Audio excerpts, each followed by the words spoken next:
Hello, everyone, and thank you so much for joining us for SF Doc Fest. The festival is running June 1st through 11th, digitally on your computer screen, which is how you're watching this amazing program, as well as at the Historic Roxy Theater. We are joined today by filmmakers from the Still Striving Shorts program. Thank you all so much for joining us and for sharing your stories. What a great program. I'm so excited to get to present this.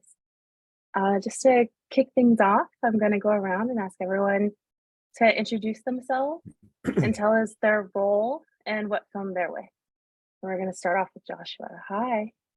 Hi, how's it going?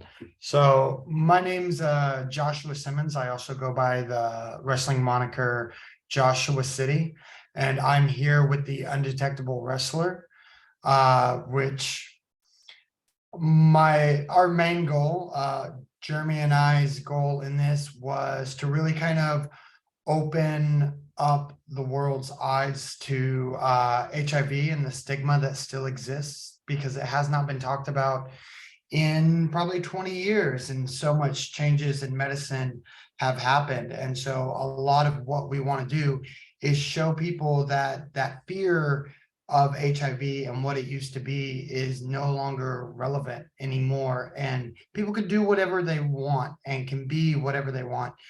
And it's about allowing that world to see that as well. Thank you so much. Hi, Kevin. Thank you for joining us. Thank you. Yeah, I'm the producer of a short film called A Perfect Love, which, if you've already seen it. It's about American families who adopt children with special needs from China, and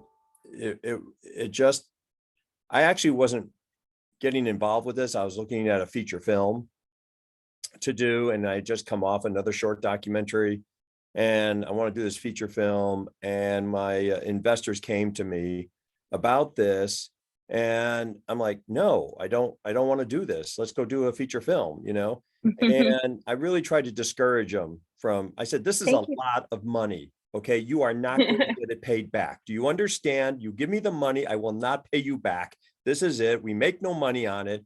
And they're like, yes, we know. We want to do the story. And I'm like, Thank you, Kevin. Yeah. Thank you so much. Hi, Desiree. Can you please introduce yourselves and let us know which film you're here with? Yeah, my name is Desiree Shippers. I'm here with Fail First. I was both the director and the participant. I grew up in very rural Northwest Kansas, and now I'm based out of Chicago. That's lovely. Thank you so much for joining us. Hi, we have Alex, Rachel, and Dr. Cooper joining us. Hello. Hello. Thanks for having us. Happy to be here. So happy to have you all. If you want to just introduce yourselves and let us know the role that you played on the film. And we can start with Alex. Okay. I'm one of the two producers and directors of the film. We came to the story when we were researching a larger film about technology and disabilities, and we found Dr. Cooper, and he helped us sort of narrow our focus and find his story, which we found quite interesting. Thank you, Alex. Rachel, what was your role on the film? Co-director with Alex and co-producer with Alex, and I was also the editor of the film. Lovely. And Dr. Cooper, we all already know you, but can you just introduce yourself to our audience? Sure. I'm Rory Cooper. I'm the subject of the film, and it's a pleasure to be here. And if you're interested, I just finished the Pittsburgh Marathon. That's amazing. Cool. Wow. We'll have to hear more about this. All right. So let's I'm getting a little bit of feedback. Maybe do this. Okay. So I would love to just go back and talk to each of you about the genesis of your projects. How did you get involved or allow somebody to tell your story? And Joshua, we'll come back to you. Why don't you talk about how this came to the screen? Yeah, absolutely. So I used to do professional wrestling, and in 2013, I became HIV positive. And I immediately was ousted out of professional wrestling because it's not really a sport, it's more of a fraternity. So it's easy to keep someone out, and it's a small fraternity even throughout the nation. And 2000, I would say November of 2020, the itch to get back in the ring and to kind of tell my story and to not be held back by what everybody else perceived as wrong really started to hit me hard.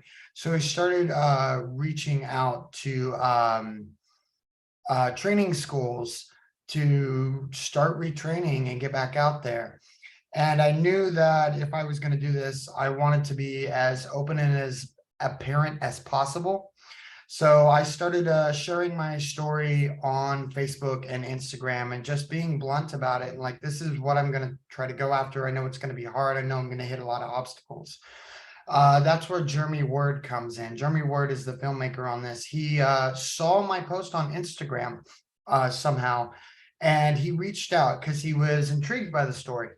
And we had a long conversation, and he just, for someone that is aware of HIV and everything, I guess he wasn't as aware the stigma that still is around it. And even to this day, there's still not a lot of knowledge about HIV circulating within the mainstream.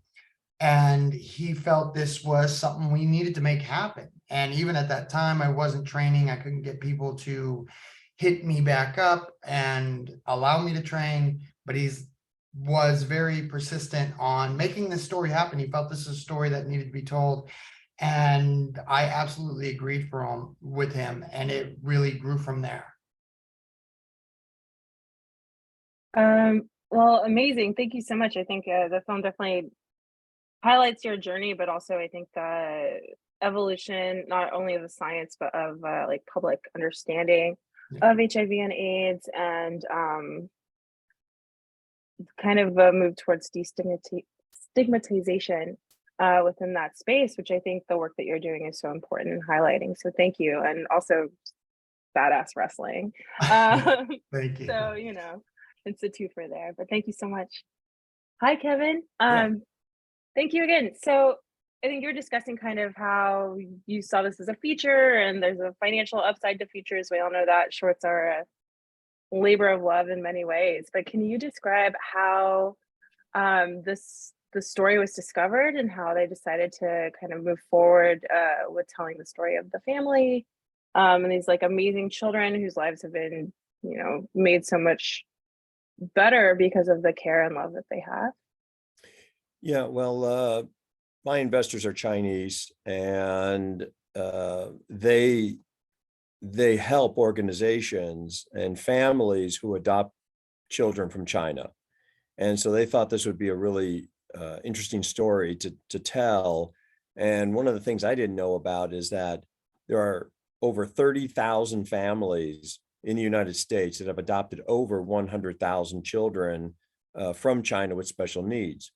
And so we started talking about it. The money was there, so that wasn't a problem. And it was, okay, we can't focus on everybody. Let's just focus on one family. And we need like complete access to that family, to the children. And we had one from Georgetown, Kentucky.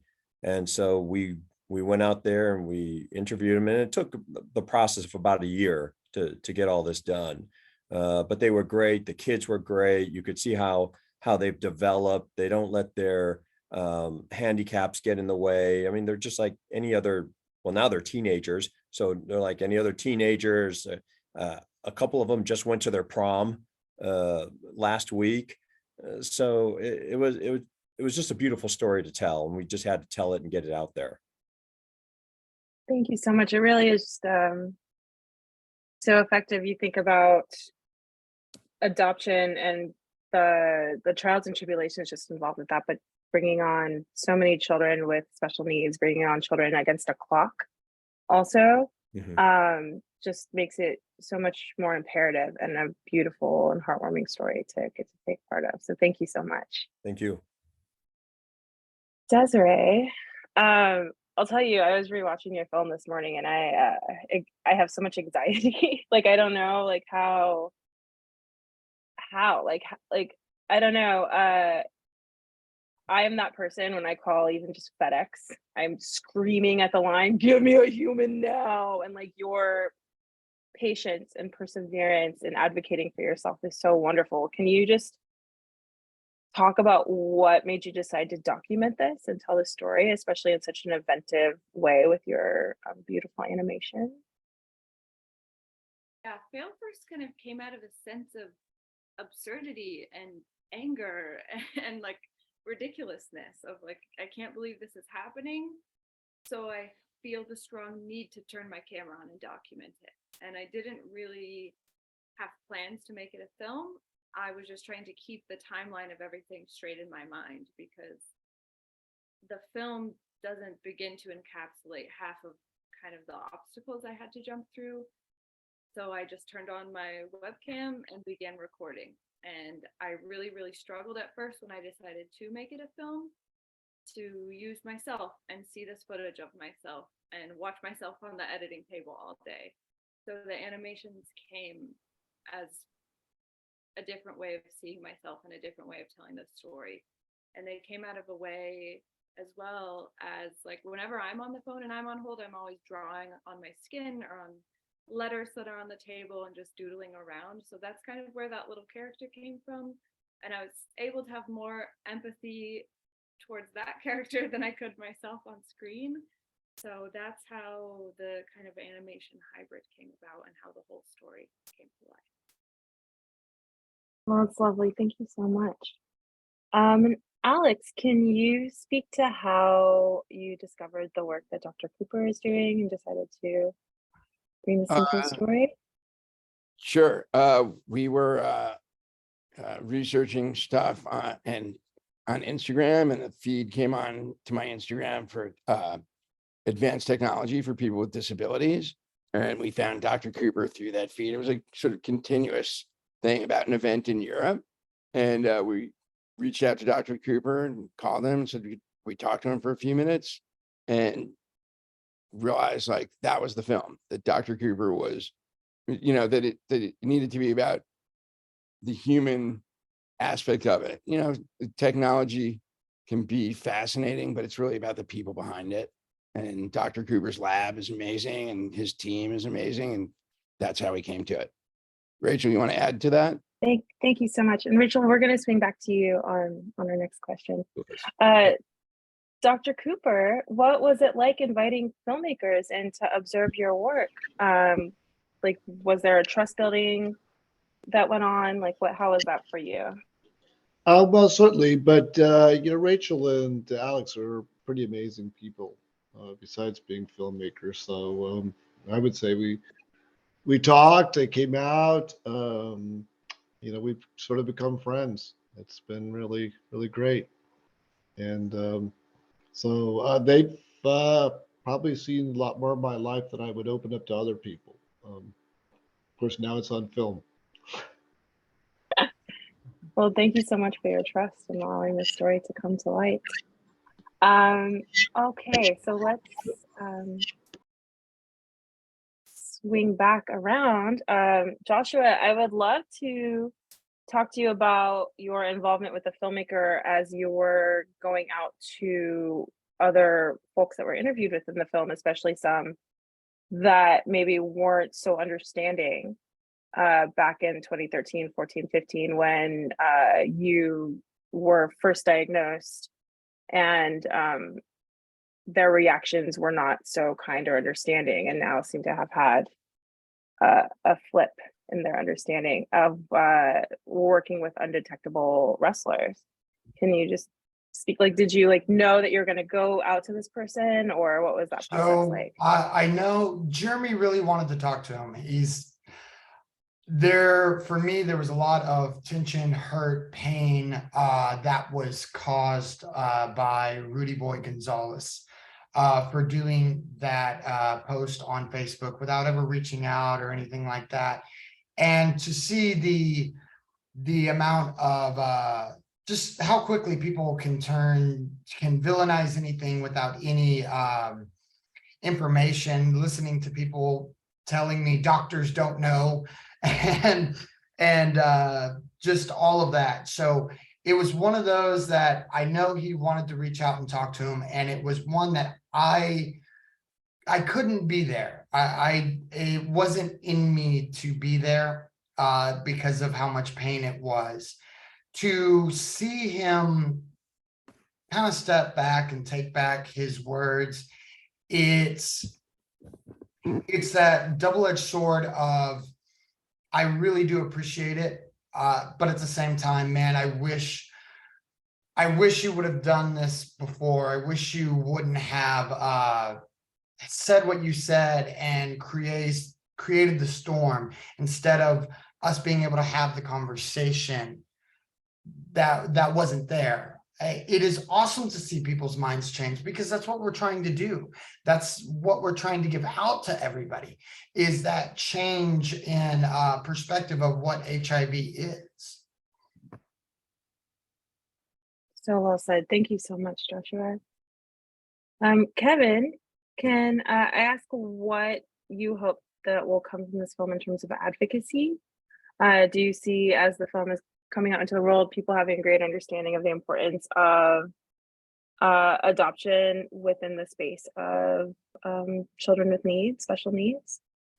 Yeah, what we've what we've seen with our audience is this has been out since January, and it's like the little film Who Could, and I'm amazed at the audiences and the empathy that they have. A lot of them's like, wow, what an incredible family to adopt these 6 children with special needs. And others are saying, I never knew that about certain aspects of the system, the adoption system. So, you know, bringing that, and especially in China, which the big thing that we've been hearing from the audience is like, wow, you know, if they're not adopted by 14, they have to, you know, stay in the country for the rest of their lives, and they're going to be basically shipped to some factory where they're going to be making products for the rest of the world for the rest of their lives. You know, this is what happens to them. And so there's a lot more understanding about what's going on with that. And it seems the film has been a catalyst for people to be asking more questions and wanting to be more involved with it. That's beautiful. Thank you so much. I mean, it's such an important subject, so I'm so glad that we got to share it. Yes, Thank you, thank you.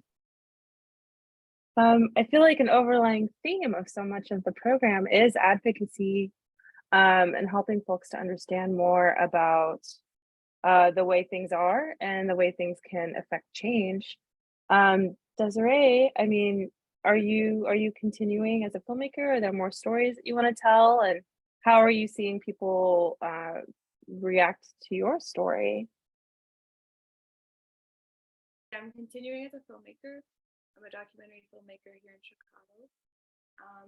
But with Fail First, the dream of its genesis was like, oh, I'm gonna change policy and I'm gonna change the world, and this is gonna help advocacy and stuff like that. But as I explore more and more into the film world and into the healthcare world, you realize that like that's a really difficult thing to do. And I'm not saying I don't believe in the power of films and what they can do for advocacy, but for me, what's more touching and what's more beautiful is when people approach me after the films and they feel seen and they're like, oh, my son went through this and it was really painful, and it's so good to see like someone talking about it and someone shedding light on it, or people coming up to me afterwards and telling me about their chronic disease and how they don't talk about it because they're embarrassed. And so it's just those really, they seem small, but they're not small, those personal connections where someone feels seen and someone feels heard.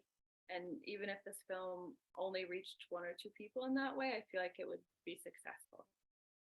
But as far as continued advocacy goes, I really want to shout out the organization Fail First Hurt. They do kind of local policy and government to try to keep the healthcare between the doctor and the patient, and not having healthcare decisions being made by health insurance companies who know nothing about the patient and who know very little about medicine. So I think just keeping the conversation going, supporting organizations like that, and supporting your friends and your family in a kind of grassroots way is what's good for me. It's so beautiful. Thank you so much, Desiree. Rachel, I think as inspiring and moving as the work that Dr. Cooper is doing, I think one of the things about your film that really drove the message home was seeing the patients and understanding their need for this kind of innovative technology, enabled to enable them to live their lives. You know, seeing folks who have had the bus platforms fail or not feel comfortable being able to live within the world because of the fact that this country in many ways still does not have ADA compliance, does not make room or adjustments for those who need mobility aids. Can you talk about what it was like to work with those subjects and be able to share those stories? Because they're so personal and just like really, really sensitive, but I think important for us to hear. Yeah, when we first initially, when Alex and I first met with Dr. Cooper, he said this really profound sentence that kind of dictated our entire experience, or, you know, it was always in our mind with every step of the way, even now, was that so often people with disabilities of all kinds do not get to control their narrative. They don't get to really control their narrative. And so it was super important to us to demonstrate as well as possible all exactly what you just said, Sarah, like it's every day, all day, you know, and we didn't cover everything and we're aware of that, but we wanted to let Dr. Cooper and his team share their narrative, you know, not ours. So, and we were just really lucky with how open everyone was with us. And that was really important to us. We really tried to keep things safe and open, and we're very intentional about that. And we just feel really, really grateful. And honestly, wish we could have just spent a year at Hurl. We would have been very happy to just document longer and deeper, and something we've talked about. So. Thank you so much. And Dr. Cooper, I was wondering if you could just share about what that process was. You know, it's one thing telling your story, but another thing bringing in folks that you're working with. What was that like when you were introducing them to the filmmakers and kind of being a gateway to that trust? Well, I mean, obviously they have trust in me, and so you know, I had to try, and I had developed trust in Alex and Rachel in the story they were trying to tell. And as Rachel said, it is important for people to see other people, see people's stories, and actually see us as people, right? I mean, the Americans with Disabilities Act started that down that road, but unfortunately, 30 years later, very little is still known about the lives of people with disabilities. Those things that motivate them, those things that can assist them. And I think so it's important to tell those stories. And Siva and DJ are both pretty amazing people. Siva recently just completed his PhD. Now he is also, he's going to be a postdoc with me. And so it's, you know, that's also part of it. You know, and people with disabilities can also be very accomplished people. That's so beautiful. Well, Dr. Cooper, thank you so much for all the work that you do and for allowing us to share your story. And that's all the time we have for our Q&A today, but thank you so much to all of our filmmakers for trusting us to present your films to the audience. And thank you to our audience for showing up and giving us your money. We appreciate you too. Thank you. Thank you for having us. Thank you. Thank you so much.